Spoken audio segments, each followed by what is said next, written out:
welcome to the Pip and Pin podcast tutorials. Today I'm going to talk to you about a folded hem, and this is a folded hem from a cast on. So here I have casted on my stitches and knit my rows.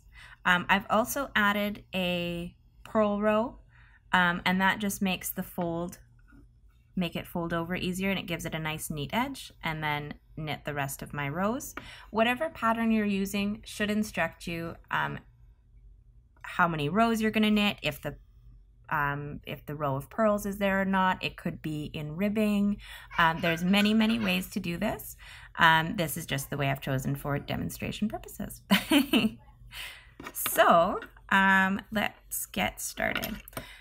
If I'm working a folded hem in the round, I do start right away. If I'm working a folded hem flat, I'm gonna skip the first couple stitches. I find it doesn't really affect the look of it too much. It won't affect the integrity of your hem, and it just makes life so much easier. So I'm just gonna go ahead and knit the first stitch there, just to get it kind of out of the way. Our instructions here for the folded hem say to insert your right needle into your first stitch as if to knit, then pick up the corresponding stitch from your cast on.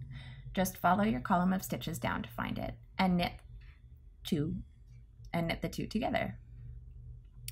So here is our next stitch. We're going to fold our hem, however, whatever kind of hem you're doing. We're going to insert our right needle into our stitch as if to knit, and then we're going to find our corresponding stitch from the cast on. Now on my cast on, I've done a long tail cast on.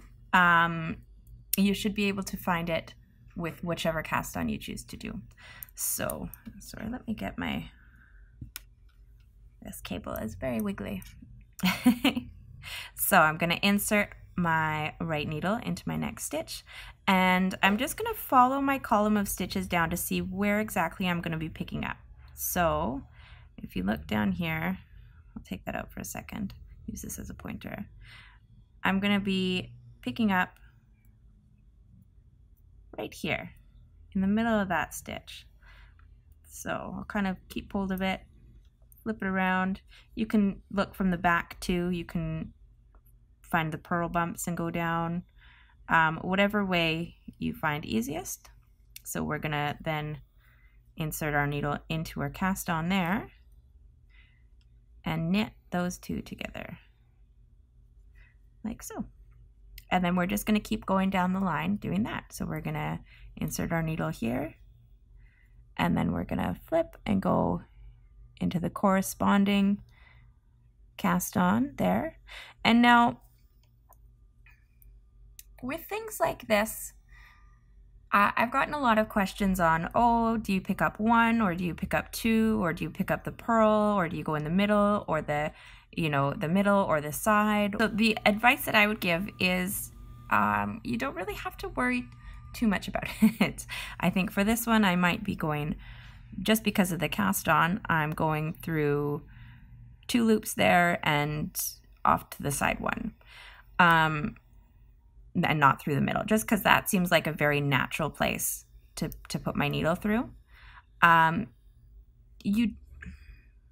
For things like this, where it's a big long line of something, like, you don't have to do it. You really don't have to be so specific about how you do it. You just have to make sure that you're consistent the whole way through. So sometimes, depending on my cast on, I might just pick up this loop, or I might even pick up just this purl here. That's going to be really hard to do for this particular cast on, so I'm not going to do that.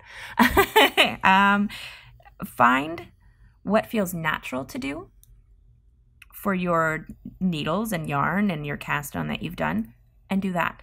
And do that consistently, and then it will be fine.